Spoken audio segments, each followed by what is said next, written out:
el día de hoy yo quiero compartir con ustedes algo titulado Dios todavía abre caminos. Lo voy a repetir, Dios todavía abre caminos. Y es interesante observar que en la Biblia se nos cuenta la historia del pueblo de Israel. Y de él se nos dice que permaneció como esclavo 430 años en la tierra de Egipto. Luego de ese tiempo, Dios levanta a un libertador, a Moisés, quien va y se presenta delante del faraón, y luego de una serie de sucesos de los que ya hemos hablado en mensajes anteriores, el faraón toma la determinación de dejar ir al pueblo de Dios, de dejar en libertad al pueblo de Dios. Pero escuche, antes que este pueblo saliera de la esclavitud, antes que este pueblo pudiera abandonar el cautiverio, Dios les había dado una promesa, porque la intención de Dios no es solo sacar al pueblo de la esclavitud, sino brindarles una mejor vida. Para este pueblo la promesa tenía que ver con una tierra buena, con una tierra ancha, con una tierra fértil.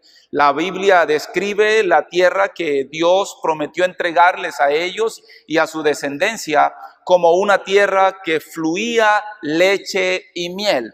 Es una forma gráfica de describir la exuberancia y la fertilidad de aquellas tierras. Pero es bien sabido también que cuando ellos salen de Egipto, en el camino a su destino, tienen que enfrentar un sinnúmero de dificultades.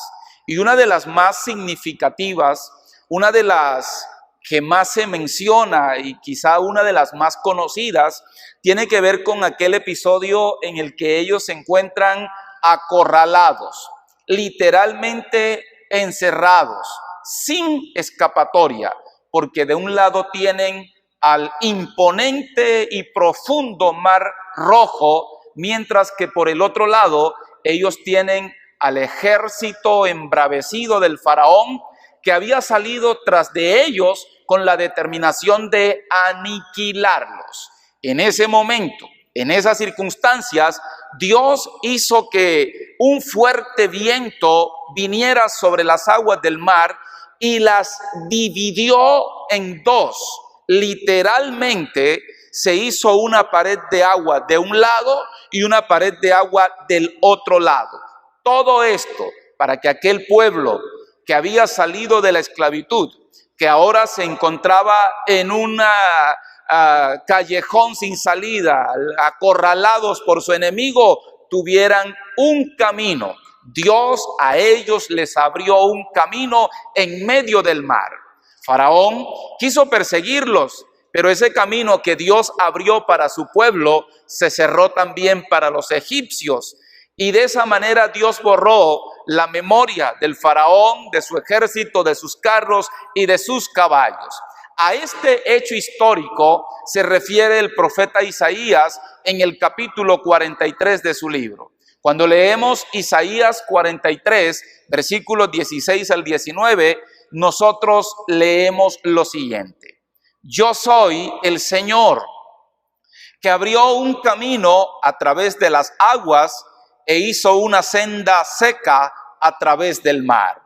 Yo llamé al poderoso ejército de Egipto con todos sus carros de guerra y sus caballos. Los sumergí debajo de las olas y se ahogaron.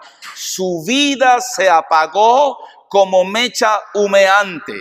Pero olvida todo eso. No es nada comparado con lo que voy a hacer, pues estoy a punto de hacer algo nuevo. Mira, ya he comenzado, ¿no lo ves? Haré un camino a través del desierto, crearé ríos en la tierra árida y baldía. Qué interesante. Dios no solo evoca a través del profeta el hecho histórico en el que se abren las aguas del Mar Rojo para que su pueblo pase en seco, sino que dice, eso no es nada. comparado con lo que voy a hacer. Ya comencé a hacerlo. Y entonces comienza a decir que Él abre caminos en el desierto y abre fuentes de agua en tierra seca. Señoras y señores, cuando la Biblia habla de esta manera, no lo hace sencillamente o solamente para que tengamos un registro mental de lo que Él hizo en el pasado por algunas personas. Cuando Dios se toma el trabajo de mencionar estos episodios del ayer y dárnoslo a conocer a través de su palabra, tiene el objetivo de hacernos saber y ayudarnos a creer lo que Él hoy puede hacer por nosotros. Señoras y señores, me alegra inmensamente poder decirles en esta oportunidad que Dios es el mismo de ayer, de hoy y será el mismo por los siglos de los siglos. Eso significa que su poder no se ha disminuido. Significa también que el Dios que abrió caminos para el pueblo de Israel en el pasado todavía abre caminos. Transcurría el año 1940, precisamente un mes de mayo. Se libraba la Segunda Guerra Mundial y el ejército inglés, 335,000 soldados ingleses, se encontraban acorralados por el enemigo en un pueblo pesquero de Francia. Ellos literalmente no tenían una salida, no tenían escapatoria. Parece que todo había llegado a su fin. De un lado, ellos tenían a los tanques alemanes comandados por el comandante Hitler, pero también en la costa tenían el mar lleno de barcos franceses y canadienses con sus cañones apuntándoles directamente al lugar donde se encontraban. Por otra parte, aviones de las fuerzas enemigas sobrevolaban aquel pequeño pueblo pesquero. Ellos literalmente no tenían nada que hacer. Aquello parecía indicar que su final había llegado. Pero en ese mismo momento, el primer ministro británico, Winston Churchill, convocó a toda la nación a un día de ayuno y oración en favor del ejército, pidiendo la ayuda y la asistencia divina. A ese llamado, a la oración y al ayuno que hiciera Winston Churchill, se sumó todo el pueblo, incluyendo al rey. En respuesta a esto, Dios mandó sobre aquel pequeño pueblo pesquero de Francia un torrencial aguacero. Ese aguacero hizo que los tanques alemanes se atascaran en el barro y no pudieran continuar. Hizo también que los barcos que habían atracado en la playa de aquel pequeño pueblo tuvieran que buscar un mejor lugar para refugiarse. Al mismo tiempo que llovía a cántaros, había grandes descargas eléctricas, truenos, relámpagos que hicieron imposible que los aviones enemigos sobrevolaran aquel lugar. En medio de esa tormenta, Dios abrió un camino para el pueblo, para las fuerzas británicas. Lograron escapar.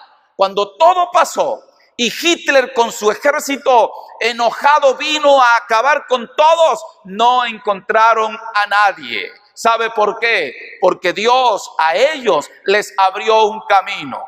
Pero qué bonito, qué hermoso saber que el Dios que les abrió un camino a Israel frente al Mar Rojo, el Dios que les abrió un camino a los ingleses cuando estaban rodeados de sus enemigos, es el Dios que te va a abrir un camino cuando todos y todos te gritan que no hay nada por hacer. Cuando todos quieren poner un punto final, entonces Dios dice: todavía no ha llegado tu final, largo camino te resta. Yo quiero decirle a alguien en esta mañana, a alguien a quien desahuciaron, A alguien a quien le dijeron, tu caso es un caso perdido.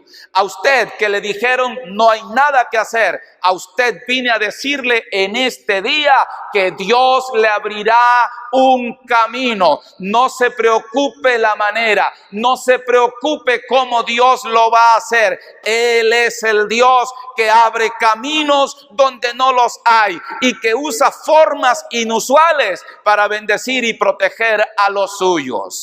Pero ¿qué necesitamos hacer nosotros para asegurarnos que Dios abrirá un camino? Hay 3 cosas que necesitamos hacer. La primera de ellas es hacerle oír a Dios nuestras oraciones. Usted necesita orar. Usted necesita hacer que Dios escuche su voz a través de la oración. Y para explicar este punto de mi mensaje, quiero referirme a un profeta del Antiguo Testamento. Este profeta se llamaba Jonás. Jonás era un hombre al que Dios, repito, había llamado para que fuera profeta, es decir, para que fuera su voz en medio del pueblo. Y en algún momento del relato del libro que lleva el nombre de este profeta, Dios le pide que se levante y vaya a Nínive, la gran ciudad de Nínive, y les anuncie que se deben arrepentir, pues de lo contrario, juicio de Dios caería sobre ellos. Pero Jonás, al escuchar la orden de Dios, hizo todo lo contrario, porque en vez de tomar un barco que lo llevara a Nínive, Jonás tomó un barco que lo llevara a Tarsis. Es decir, Jonás fue en una dirección opuesta a la que Dios le había ordenado que fuera. En medio del mar, escúcheme por favor, en medio del mar se desató una gran tormenta. Pero antes de avanzar, es importante anotar las razones que el profeta tenía para desobedecer a Dios, o las razones o los argumentos que le asistían para negarse ir a la ciudad de Nínive y cumplir con la misión que Dios le había entregado. Los comentarios dicen que este hombre fue en dirección contraria, que se rehusó ir a Nínive por una de 2 razones. Yo creo que pudieron ser las 2 razones. La primera de ellas es que Nínive era la capital de los asirios, y los asirios eran archienemigos de Israel. Eran los enemigos más crueles y despiadados que ellos habían tenido que enfrentar en toda su historia. Se dice que los asirios, cuando capturaban a un israelita, lo desollaban vivo. Y si éste soportaba aquella tortura, si no moría en esa tortura de ser desollado vivo, entonces lo colgaban al aire libre para que se terminara de desangrar, o para que sencillamente siguiera siendo torturado por las aves de rapiña que venían a comer sus carnes, que venían a posarse sobre él.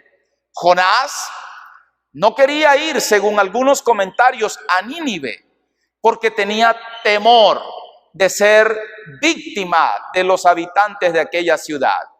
Pero una fuerte corriente teológica considera que Jonás no quiso ir a Nínive, que se rehusó ir a aquella gran ciudad porque conocía muy bien a Dios y sabía que Dios era un Dios misericordioso. Y de repente pensaba que si él anunciaba el mensaje, aquel pueblo se iba a arrepentir y Dios lo iba a perdonar. Entonces se dice que él no fue en la dirección que Dios le señaló a cumplir la tarea que le encomendó, porque tenía temor o por prejuicios, porque no quería que Dios perdonara a aquel pueblo. Pudieron ser las 2 razones. El asunto es que él se fue en una dirección opuesta. Cuando debió ir a Nínive, él se fue a Tarsis. Y mientras viajaba en aquel barco, se desató una gran tormenta, una gran tempestad. Los marineros de aquella época consideraban que las tormentas del mar estaban asociadas con el enojo de una deidad. Así que entre ellos comenzaron a hacer las investigaciones respectivas y luego de estas concluyeron que la razón de aquella tormenta que estaban viviendo era la presencia de Jonás en ese barco. Como medida para reparar el daño, tomaron a Jonás, lo lanzaron al mar y cuando lo lanzan al mar, todos pensaron, Jonás murió. No solo porque estaban en medio del mar, sino porque estaban enfrentando una gran tormenta. Pero allí, en el mar, en el fondo del mar, aún ahí Dios tenía el control de todas las cosas. Porque déjeme decirle que Dios no es un Dios que reacciona. Lo voy a decir una vez más, Dios no reacciona, Dios actúa. ¿Sabe por qué? Porque a Dios nada lo toma por sorpresa. A Jonás lo tomó por sorpresa que lo amarraran y lo lanzaran al agua. Pero Dios ya eso lo sabía, porque de antemano, dice la Biblia, había preparado un gran pez que tragase literalmente a Jonás. Ahora Jonás no solo está en medio del mar embravecido, sino que él está en el vientre de un gran pez. Y ahí, en el vientre de un gran pez, en medio de la situación más difícil de su vida, él hace una oración. Jonás capítulo 2, versos 1 al 2.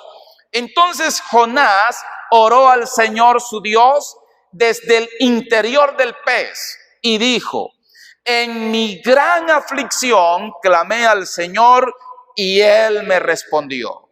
Desde la tierra de los muertos te llamé y tú, Señor, me escuchaste. Jonás había tomado malas decisiones. Lo que ahora él estaba viviendo era el resultado de sus malas decisiones. Es probable que alguien que me escucha hoy haya tomado en su vida malas decisiones. Decisiones que han creado el problema o la dificultad en la que ahora se encuentra. Pero a pesar de ello, a pesar de las malas decisiones que hayamos podido tomar en la vida, todavía Dios está dispuesto a escucharnos. Todavía Dios está dispuesto a extendernos su mano. Eso pasó con Jonás. Y resulta interesante porque él no solo dice que oró, sino que también dice que Dios le escuchó, que Dios le respondió. Mucha gente, muchas personas han orado y después de orar han quedado frustrados. Han llegado a la conclusión de que Dios no los escuchó. Pero hoy yo quiero decirle lo siguiente. Dios siempre oye. La única oración que Dios no escucha es aquella que no se hace. Y lo voy a repetir. La única oración que Dios no escucha es aquella oración que no se hace. Hace algunos meses escuché a una mujer de Dios, a una persona muy cercana a mi esposa y a mí. Ella y su esposo habían sido invitados a ministrar en nuestra congregación. Y en uno de sus mensajes, esta mujer de Dios dijo, el oído de Dios está a la altura de nuestra boca. ¡Qué declaración más poderosa! Hoy creo que eso es una gran verdad.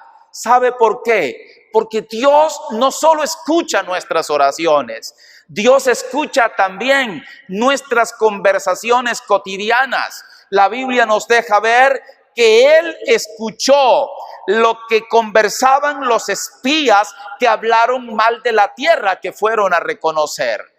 Números 14:28 lo dice. Ahora bien, díganles lo siguiente: es cierto, tan cierto como que yo vivo, declara el Señor, haré con ustedes precisamente lo que les oí decir.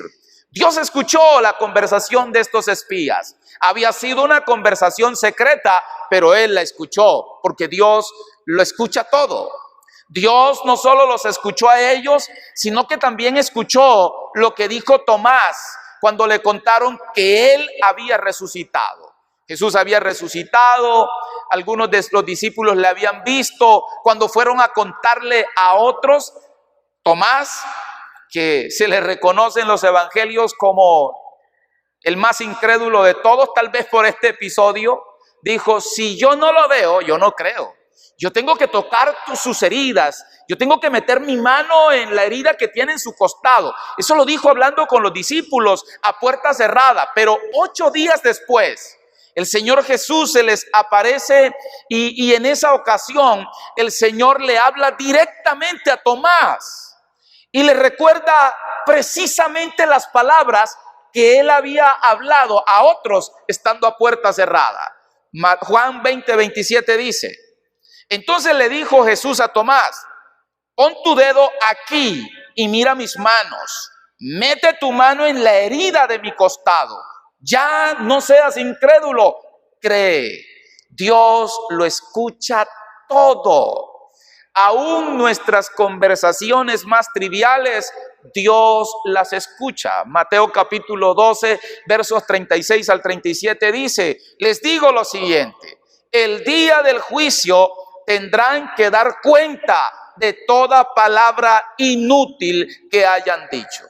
La versión Reina Valera del 60 dice: porque en aquel día darán cuenta a Dios de toda palabra ociosa que salga de vuestra boca. Dios está tomando nota de cada palabra que decimos. Él escucha cada palabra que expresamos. Y si Él puede escuchar nuestras conversaciones cotidianas, entonces seguramente Él también puede escuchar y puede responder nuestras oraciones. Dios siempre escucha.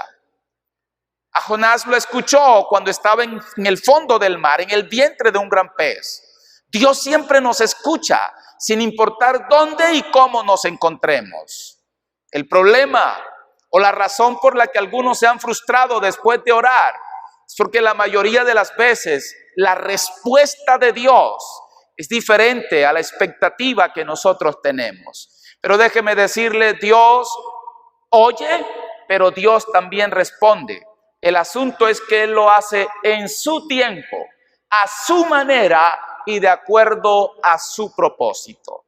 Jonás tomó un barco para ir a Tarsis, pero Dios hizo que aquel gran pez lo vomitara en la playa de Nínive, porque Dios responde de acuerdo con su propósito y en su tiempo. Las hermanas de Lázaro mandaron a pedir a Jesús que viniera pronto y sanara a su hermano de la enfermedad.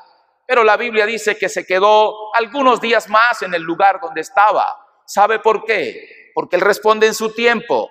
Él responde a su manera y de acuerdo a su propósito. Él no fue de inmediato, porque Él no iba a sanar un enfermo, Él iba a resucitar a un muerto. Me llama muchísimo la atención lo que dice Jonás capítulo 2, verso 10. Entonces el Señor, después de la oración, el Señor ordenó al pez escupir a Jonás sobre la playa de Nínive. Interesante, él oró, Dios lo escuchó y de inmediato dio la orden a aquel gran pez para que lo vomitara en la playa de Nínive. Cuando él oró, la orden fue dada. Entre el momento, y escuche esto, es importante, entre el momento en que es dada la orden y el momento en el que ésta se ejecuta, hay un periodo de tiempo. La orden es dada, pero en un momento, pero es ejecutada en otro tiempo. O sea, que entre el momento en el que Dios determina cambiar algo y el momento en el que eso cambia, muchas veces habrá un periodo de tiempo en el que usted y yo tenemos que esperar. Y ese es el gran problema. No nos gusta esperar. Vivimos en la generación y en el tiempo de lo express. Por eso hoy lo que más se vende, uno de los negocios más lucrativos es el que tiene que ver con la comida rápida. La gente quiere todo rápido. Hay comidas rápidas, comidas instantáneas, autoservicio. La gente anda a toda velocidad. Nadie quiere esperar. Y por eso gente se desespera. Y por desesperarse, por no esperar el momento oportuno, el tiempo de Dios para ellos, cometen grandes errores, gravísimos errores. Señoras y señores, yo vine en este día enviado de Dios para decirte que el día que oraste, que el día que abriste y derramaste como agua tu corazón delante de Dios, ese mismo día el Señor te escuchó. Ese mismo día la orden fue dada y tu milagro viene en camino. Espera, espera, no te angusties, no te afanes, no te desesperes, porque Dios ya está trabajando a tu favor. Si tienes a alguien al lado tuyo, por favor, sacúdelo y dile: Dios todavía abre caminos y en este tiempo Él está trabajando a tu favor. Tenemos que seguir orando hasta que la respuesta se materialice, hasta que el milagro se materialice. Pero no solo tenemos que orar para que Dios hoy nos abra un camino.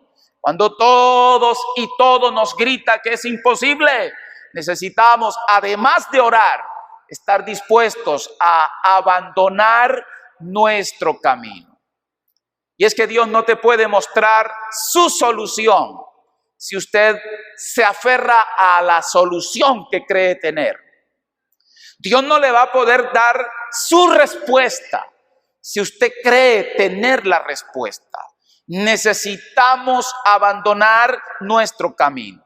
Y abandonar nuestro camino tiene que ver con desistir de aquello en lo que siempre hemos insistido. Tiene que ver con dejar las formas, nuestras maneras de hacer las cosas para obedecer y acatar las formas y las maneras de Dios. Cuando usted ha orado, cuando usted ha pedido que Dios intervenga, debe saber que Dios lo hará, pero que Él va a romper sus estructuras, que Él va a romper sus planes, que Él va a hacer pedazos sus estrategias. Porque Él, escúcheme, tiene un mejor camino. Él tiene una mejor manera de hacerlo que la suya. Es interesante lo que dice Lucas, capítulo 5, versículos 4 al 5. Cuando terminó de hablar, está hablando de Jesús, le dijo a Simón, este es Pedro: ahora ve a las aguas más profundas y echa tus redes para pescar. Maestro, respondió Simón, hemos trabajado mucho durante toda la noche y no hemos pescado nada, pero si tú lo dices, echaré las redes nuevamente. Pedro pescaba convencionalmente. Jesús quería enseñarle una manera diferente de hacerlo. Pedro pescaba de noche, pero Jesús ahora lo está invitando a pescar de día. Señoras y señores, queridos hermanos, familia querida que me estás escuchando, yo creo que este tiempo es un buen tiempo. Es el tiempo oportuno para aprender humildad, venir delante de Dios y reconocer que nuestra manera de resolver las cosas, que nuestra manera de progresar no nos ha dado los resultados que nosotros esperamos. Creo que es un tiempo de ser humildes y decirle al Señor: hasta hoy he hecho todas las cosas a mi manera. Y aunque he tenido cierto progreso, lo que quiero es máximo progreso, máxima bendición. Ellos, Pedro y sus compañeros, habían trabajado toda la noche y no habían pescado nada. El texto nos habla de un pescador que no pescaba, pero pudiera ser el caso de un comerciante que no vende. Pudiera ser el caso de cualquier profesional que ha intentado de una y mil formas abrirse paso en la vida sin conseguirlo. Pero es interesante lo que está ocurriendo aquí, porque ellos, repito, habían trabajado toda la noche, pero Jesús quería enseñarles cómo hacerlo de día. Ellos habían estado pescando en la oscuridad, esto es, a la manera del mundo, pero ahora Jesús quería enseñarle a hacerlos en la luz, es decir, a la manera de Dios. Por eso Pedro, cuando Jesús le dice: Pedro, boga mar adentro y echa tus redes para pescar, él dice: Señor, yo soy el que conoce el arte de la pesca, sé que de día no se pesca, sé que en este lugar no se pesca. Pero Señor, yo voy a dejar mis viejas formas, yo voy a dejar mis viejas maneras y voy a intentarlo a tu manera. Por eso dice: en tu palabra echaré la red. Lo estaba intentando, pero ahora lo estaba intentando de una manera diferente. Albert Einstein dijo: la demencia es hacer siempre lo mismo y esperar resultados diferentes. Dios no te podrá mostrar un nuevo camino si nosotros no nos detenemos, o mejor aún, abandonamos el nuestro. ¿Qué quiere decir? Lo que eso quiere decir es que para ver la intervención sobrenatural de Dios, es que para ver a Dios operar milagros a nuestro favor, tenemos que entender que todo lo que perseguimos no ocurrirá a nuestra manera, sino a la manera de Dios. Y allí es donde mucha gente se confunde. Allí es donde mucha gente se patina y pierde el examen. ¿Sabe por qué? Porque lo que Dios pide muchas veces, porque la estrategia de Dios muchas veces es una estrategia que ofende la inteligencia humana. Es una estrategia en cierta medida descabellada, sin sentido. Pero déjeme decirle, antes que Dios pueda hacer un milagro a favor suyo, ofenderá su razón para conocer lo que hay en su corazón. Se lo voy a repetir porque es una verdad profunda. Antes que Dios pueda operar un milagro a su favor, ofenderá su razón, esto es su inteligencia, para descubrir lo que hay en su corazón. Y la pregunta que tengo que hacerle el día de hoy es: ¿está usted dispuesto a obedecer al Señor, a seguir su estrategia aunque no la entienda? ¿Está dispuesto a obedecer aunque aquello que le piden sea contrario a toda lógica? Cada vez que veo a la Biblia, cada vez que veo a Dios obrar milagros extraordinarios en la Biblia, también lo veo pidiéndole a hombres hacer cosas que de acuerdo con la razón son locura. Y déjeme decirle, no tiene lógica que Él te dé un hijo como Abraham y luego te pida que lo sacrifiques. No tiene lógica que te mande a enfrentar un ejército de miles con un pequeño grupo de 300 y que van armados con jarrones y con antorchas. No tiene lógica que te mande a pescar y luego de pescar te pida que busques dinero en la boca del pez. No tiene lógica que te ordene salir de tu casa, dejar a tu familia cuando estás a punto de heredar una gran fortuna, como era el caso de Abraham. No tiene lógica que te saque de avivamiento de entre multitudes y te lleve al desierto a predicarle a un solo hombre. Señoras y señores, los caminos de Dios no son nuestros caminos. Sus estrategias no son nuestras estrategias. Y si usted en este tiempo quiere ver el cielo abierto, a Dios actuar a su favor, moverse con portentos, señales, prodigios y milagros, usted tiene que dejar a un lado su razonamiento, dejar de creer que usted tiene la mejor opción y empezar a obedecer la orden de Dios, aunque ésta ofenda su intelecto. Dios tiene un mejor camino. El Salmo 32:8 dice, el Señor dice, te guiaré por el mejor sendero para tu vida. Definitivamente, el camino de Dios es el mejor. Luego dice, te aconsejaré y cuidaré de ti. Puedo decirlo con fuerte y alta voz.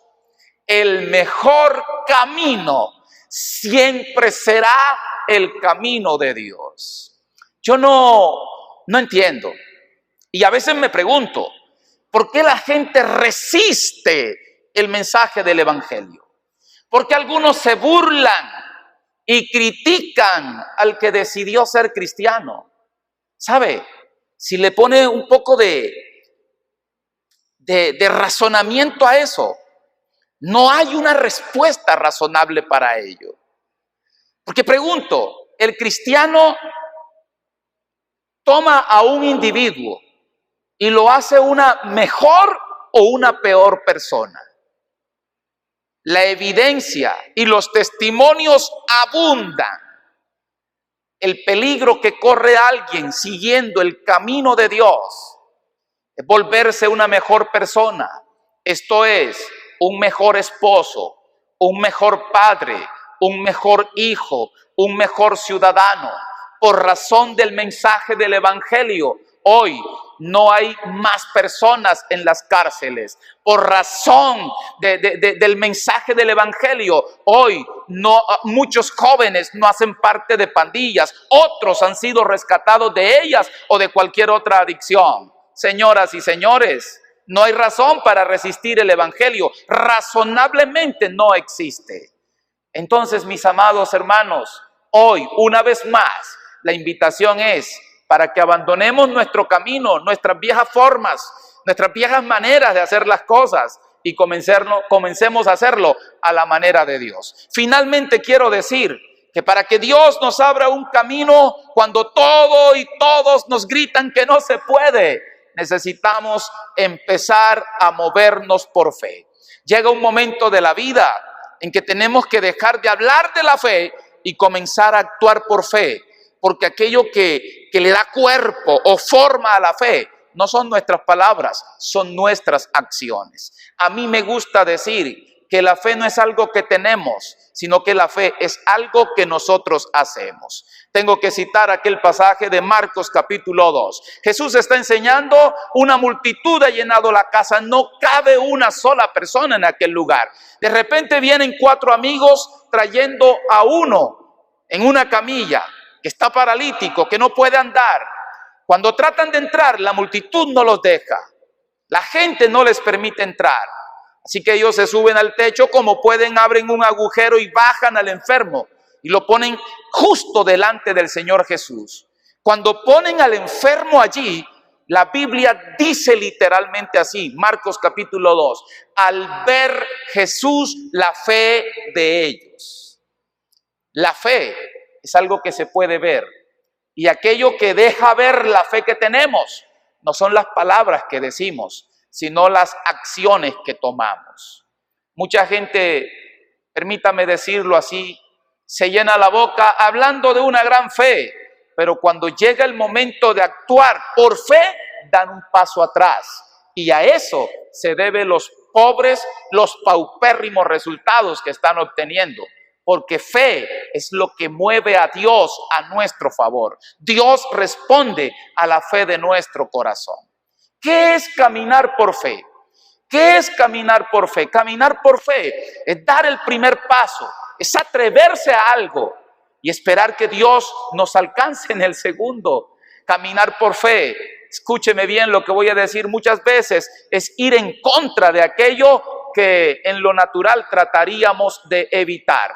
Y esto Déjeme aclarar, no es una invitación a ser temerarios, porque usted nunca debería ir en dirección a algo que debería evitar, a menos que Dios le ordene expresamente que lo haga. Pero cuando Dios te dice marcha, cuando Dios te dice camina, no tengas temor, atrévete a hacerlo. ¿Sabes por qué? Porque aquello que querías evitar, cuando empieces a andar, retrocederá delante de ti. Ya les mencioné aquel episodio. Israel frente al Mar Rojo, Moisés se pone a orar, pero Dios le dice, no es momento para orar. Hay un tiempo para orar y hay un tiempo para actuar. Moisés, no es el momento de orar, es el momento de actuar. Así que no ores más. Dile al pueblo que marche. ¿En dirección a qué? En dirección al mar. ¿Y sabe qué pasó? Cuando ellos comenzaron a marchar, no antes, justo cuando ellos comenzaron a marchar, las aguas del mar se comenzaron a abrir y pudieron pasar en seco. Querido amigo, querido hermano, atrévase a caminar en la dirección que Dios le está señalando. Siempre que usted siga el camino de Dios, siempre que usted siga la orden de Dios, escúcheme, usted irá acompañado por el ejército celestial y Dios nunca, jamás lo dejará en vergüenza. Yo quiero finalizar en esta mañana y quiero hacerlo leyendo un pasaje bíblico que se encuentra en segundo libro de Crónicas, capítulo 20, versículos 15 al 17. El pueblo que se menciona aquí estaba siendo atacado por una multitud de hombres armados. Era un ejército sin número. Así que ellos se llenaron de miedo, se llenaron de temor. Como tal vez hoy hay mucha gente llena de temor y espanto por razón o en razón de lo que estamos viviendo a nivel mundial. Pero para ellos Dios habló de esta manera. Escuchen, habitantes de Judá y de Jerusalén. Escuche, rey Josafat. Esto dice el Señor. No tengan miedo. Y como la palabra de Dios nunca pierde vigencia, yo tengo que decir hoy, escuchen, habitantes de Boca Chica. Escuchen, habitantes de Cartagena, de Colombia y del mundo. Así dice el Señor, no tengan temor, no tengan miedo, no se desalienten por este poderoso ejército o enemigo que se ha levantado, porque la batalla no es de ustedes, sino de Dios. La gente que va a ver caminos abiertos, repito, es gente que aprendió a orar. Es gente que decidió abandonar sus formas y sus maneras para acatar y obedecer las formas y las maneras de Dios. Pero también es gente que en lugar de temor se llena de fe, levanta su cabeza y enfrenta la vida con la certeza de que nunca nadie miró a Dios y fue avergonzado. Y usted, querida familia, no será avergonzada. Usted, querido amigo, no será avergonzado. Usted que me está escuchando, no serás avergonzado. Hay alguien que pelea por ti, hay alguien que te defiende, hay alguien que ha tomado tu causa como suya y Él, sin que muevas un dedo, te dará la más estruendosa de todas las victorias. Si usted lo cree, si usted cree que Dios todavía abre caminos, cuando todos y todos nos gritan que no se puede, te voy a pedir que donde estás, ahí donde te encuentras, te unas conmigo en oración. Hoy el cielo está abierto. Yo creo que en el momento que oremos con fe y con la determinación de seguir las maneras de Dios, en ese mismo momento la orden será dada y el milagro comenzará a gestarse hasta lograr su materialización. Padre, en esta hora agradecemos tu palabra. Tu palabra siempre es oportuna. Tu palabra siempre, Señor, responde a la necesidad de nuestro corazón. Hoy me está escuchando un hombre, una mujer, una familia, un pueblo, una nación que se encuentra en tribulación. Algunos de ellos han agotado todos sus recursos, han hecho uso de todas sus relaciones y no han podido cambiar nada. Tal vez a algunos los han desahuciado, a otros tal vez los han etiquetado al decirles: no hay nada que se pueda hacer, tu caso es un caso perdido. Hoy venimos delante de ti, Señor, que eres el Dios de los casos imposibles, el Dios que abrió caminos para Israel, el Dios que abrió camino para otros en diferentes circunstancias, para que tú hoy, Señor, nos abras un camino, que hoy nos des la salida, que hoy podamos tener la certeza, la convicción de que más allá de lo que podemos ver o entender, Señor, tú estás trabajando a nuestro favor y que hay un camino que se está abriendo para nosotros, que hay una llamada que vamos a recibir y que no será una llamada que nos dará malas noticias, sino que será la noticia que estamos esperando recibir. Creo que la orden es dada en este momento, que el milagro viene en camino y que en este tiempo de gran calamidad tu pueblo se levanta en victoria, tu pueblo se levanta en bendición, en el nombre poderoso de Jesús. Amén, amén y amén.